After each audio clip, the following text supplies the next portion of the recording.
एक ऐसा एक्सपेरिमेंट जिसने साबित कर दिया है कि हमको कंट्रोल करना बहुत आसान है। मैं बात कर रहा हूं महान वैज्ञानिक इवान पावलोव की, जिनके एक प्रयोग ने इंसान के दिमाग की प्रोग्रामिंग की धज्जियां उड़ा दी। एक समय की बात है, रूस के एक वैज्ञानिक इवान पावलोव, शुरुआत में उनका इरादा कोई एंकरिंग का या माइंड प्रोग्रामिंग का नहीं था।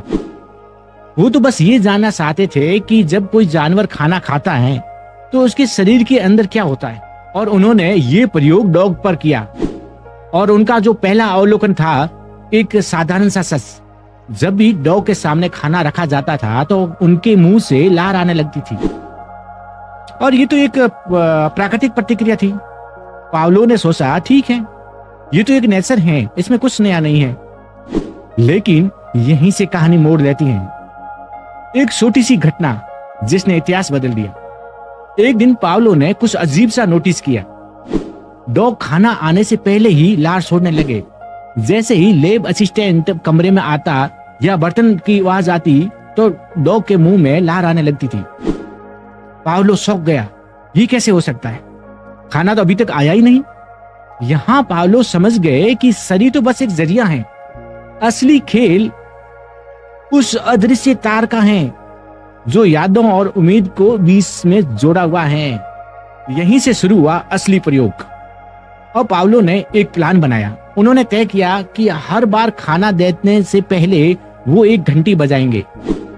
घंटी बजती और फिर खाना देते, और ये बार बार हुआ, कई दिनों तक हुआ। दिमाग ने पैटर्न पकड़ लिया कि धीरे धीरे डॉग के दिमाग में एक कनेक्शन बन गया। घंटी बजती, खाना आने वाला है। एक दिन पावलोव ने सिर्फ घंटी बजाई लेकिन खाना नहीं दिया, और फिर डॉग के मुंह में लार आने लग गई। लेकिन सबसे बड़ा मोड़ एंकरिंग का।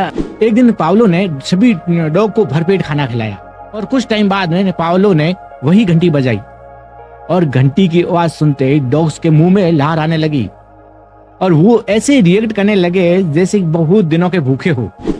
और अब लार आने का कारण खाना नहीं था, बल्कि वो घंटी बन चुकी थी। यानी कि एक न्यूट्रल चीज, घंटी, अब एक ट्रिगर बन गई थी। और दोस्तों, यही एंकरिंग है, यही कंडीशनिंग है। क्या हम भी अपनी जिंदगी में ऐसे अनजानी घंटियों के गुलाम नहीं हैं? डॉग ने सोचा नहीं है, उसने फैसला नहीं लिया, उसका दिमाग बस सीख चुका था। बार बार रिपीट होने से एक नया न्यूरल कनेक्शन बन गया था, और वही कनेक्शन उसकी प्रतिक्रिया को कंट्रोल करने लगा। और दोस्तों, यही खेल हमारे साथ में होता है।